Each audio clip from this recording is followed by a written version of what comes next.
بسم اللہ الرحمن الرحیم۔ انسانیت کی شروعات ہر کسی کو جاننا ہے کہ انسانیت کب سے شروع ہوئی ہے۔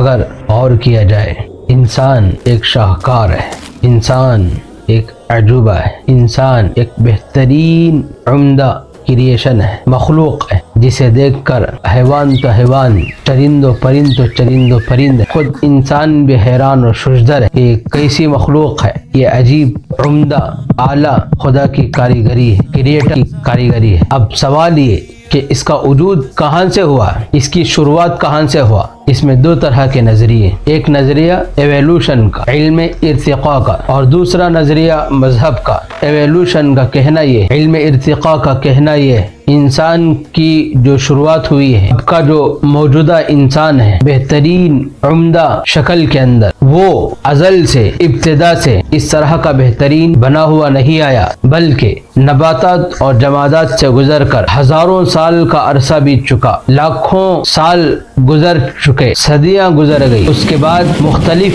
حیوانات، جمادات، نباتات کے اندر چینج ہوتا رہا۔ جمادات کہتے ہیں جمی ہوئی چیزیں، جیسے زمین جمی ہوئی، پہاڑ جمع ہوا، ان کے اندر چینج ہوتا رہا۔ نباتات، اگنے والی چیزیں، کبھی کسی درخت کا حصہ بن گیا، کبھی زمین سے نکلنے والے پانی کا حصہ بن گیا، کبھی سونا، چاندی، پیتل، پیٹرول، ڈیزل، یہ نباتات، اگنے والی چیزیں، درخت، گھاس پھوس، ان چیزوں کے اندر اس کا شیپ چینج ہوتا رہا۔ ہزاروں صدیاں بیت چکی، اس کے بعد پھر جانوروں، حیوانوں کے اندر بدل گیا، پھر کئی سال گزر گئے، اس کے بعد بندر کی شکل میں آیا، بندر سے چینج ہوتے ہوتے موجودہ شکل میں بنا ہے۔ یہ نظریہ علم ارتقاء کا ہے، ایوولوشن کا ہے۔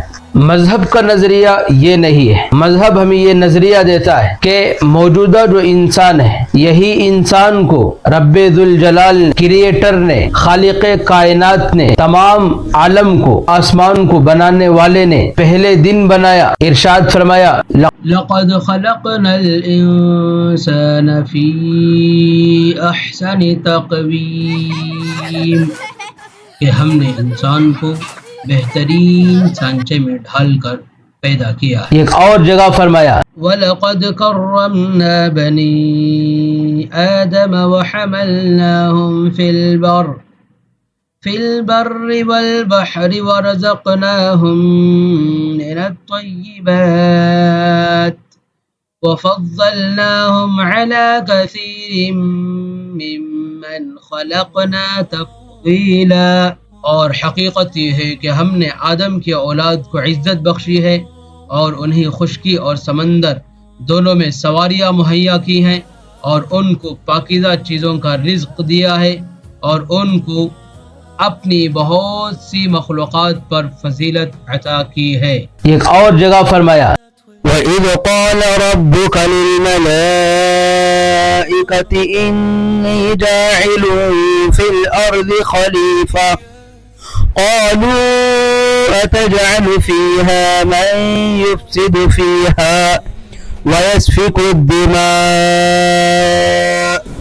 ونحن نسبح بحمدك ونقدس لك قال إني أعلم ما لا تعلمون۔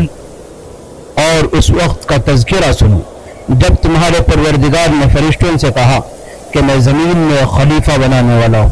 وہ کہنے لگے، کیا آپ زمین میں ایسی مخلوق پیدا کریں گے جو اس میں فساد مچائے اور خون خرابہ کرے، حالانکہ ہم آپ کی حمد و تقدیس میں لگے ہوئے ہیں۔ اللہ نے کہا، میں وہ باتیں جانتا ہوں جو تم نہیں جانتے۔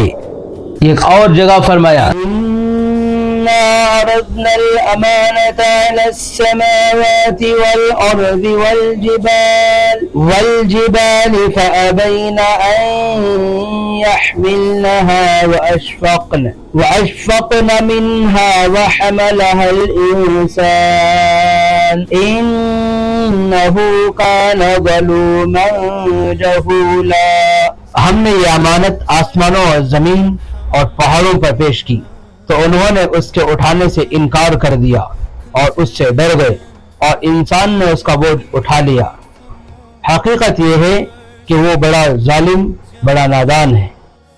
تو ان چاروں آیتوں کو سامنے رکھ کر ہمیں پتہ یہ چلا ہے کہ انسان کا وجود جو آج کے اس دور کے اندر ہے، اس زمانے میں ہے، یہی انسان اول دن کے اندر اسی شکل کے اندر اسی بہترین کوالٹی کے اندر کریٹر نے پیدا کیا تھا۔ یہ تضاد علم ارتقاء اور مذہب کے درمیان میں ہے، لیکن اتنا اختلاف ہونے کے باوجود علم ارتقاء اور مذہب دونوں اس بات پر متفق ہیں کہ آج کے اس دور کے اندر انسان پوری کائنات کے اندر جتنی مخلوقات ہیں، ہزاروں مخلوقات کے اندر سب سے بہترین، سب سے افضل، سب سے عمدہ کریشن جو کہ تمام مخلوقات پر حکومت کرنے کے لیے بالکل موزوں، مناسب اور لائق ہے۔ اب اس کے بعد یہ بھی پتہ چلا جو انسان جو اپنے کریٹر کی سب سے عمدہ کریشن ہے، بہترین مخلوق ہے، جو کہ تمام جمادات، حیوانات، نباتات، مخلوقات سے اعلیٰ افضل ہے، تو کیا اس کو بغیر مقصد کے پیدا کیا جا سکتا ہے؟ ہرگز نہیں۔ اسی کو قرآن کریم نے ارشاد فرمایا، احسب الناس ان یترک سدی، کیا انسان یہ سمجھتا ہے کہ اسے یوں ہی چھوڑ دیا جائے گا؟ دوسری جگہ فرمایا خلقہ ثم ہدی، کریٹر نے اس کو پیدا کیا، ثم ہدی، پھر راستہ دکھایا، فہدیناہ النجدین، کہ ہم نے اس کو دونوں راستے دکھلائے، اطاعت کا راستہ، نافرمانی کا راستہ، چاہے تو اطاعت کر کے فرمانبرداری کر کے کامیابی حاصل کرے، ورنہ نافرمانی کر کے ناکامیابی اختیار کرے۔ چنانچہ اس روئے زمین کے بہترین، سب سے عمدہ کریشن، سب سے عمدہ، سب سے اعلیٰ، سب سے افضل مخلوق کو پیدا کرنے کا ارادہ کیا، مٹی سے آدم کو پیدا کیا۔ ان کا خمیر تیار کرنے سے پہلے فرشتوں سے خالق کائنات نے فرمایا، انی جاعل فی الارض خلیفہ، میں زمین میں اپنا خلیفہ، نائب بنانے والا ہوں، پیدا کرنے والا ہوں، میں انسان بنانے والا ہوں، میں ایک مخلوق پیدا کرنے والا ہوں جو بشر کہلائے گی، جو زمین میں جا کر میری خلافت کرے گی۔ چنانچہ خمیر گوندا گیا اس مٹی سے جو مٹی تبدیلیاں قبول کرنے والی، جب وہ مٹی بجنے لگی ٹھیکری کی طرح سے، تو فرمایا کہ ہم نے اس کے اندر روح پھونکا، تو اچانک اس مٹی نے تبدیلیوں کو قبول کرتے ہوئے گوشت، پوست، ہڈیاں اور پٹھوں کا ایک زندہ انسان بن گئی۔ تب جا کر میں نے حکم دیا فرشتوں کو، اسجدوا لآدم۔ اس وقت کا تذکرہ سنو جب ہم نے فرشتوں سے کہا کہ آدم کو سجدہ کرو، چنانچہ سب نے سجدہ کیا سوائے ابلیس کے۔ اس نے انکار کیا اور تکبرانہ رویہ اختیار کیا اور کافروں میں شامل ہو گیا۔ یہ تھی انسانیت کی تخلیق کی ابتدا، لیکن کہانی یہاں ختم نہیں ہوتی۔ اگلی قسط میں ہم دیکھیں گے حضرت آدم علیہ السلام کو جنت میں بسایا جانا، زمین کی مٹی سے بننے والا انسان اب جنت کی پاک فضا میں داخل ہونے والا تھا، وہ جگہ جہاں نہ غم تھا نہ موت، صرف اللہ کی نعمتیں اور ایک عظیم راز۔ اگلی قسط میں ہم دیکھیں گے حضرت آدم علیہ السلام کو جنت میں بسایا جانا اور وہ پہلا عظیم امتحان جس نے پوری انسانیت کی تقدیر بدل دی۔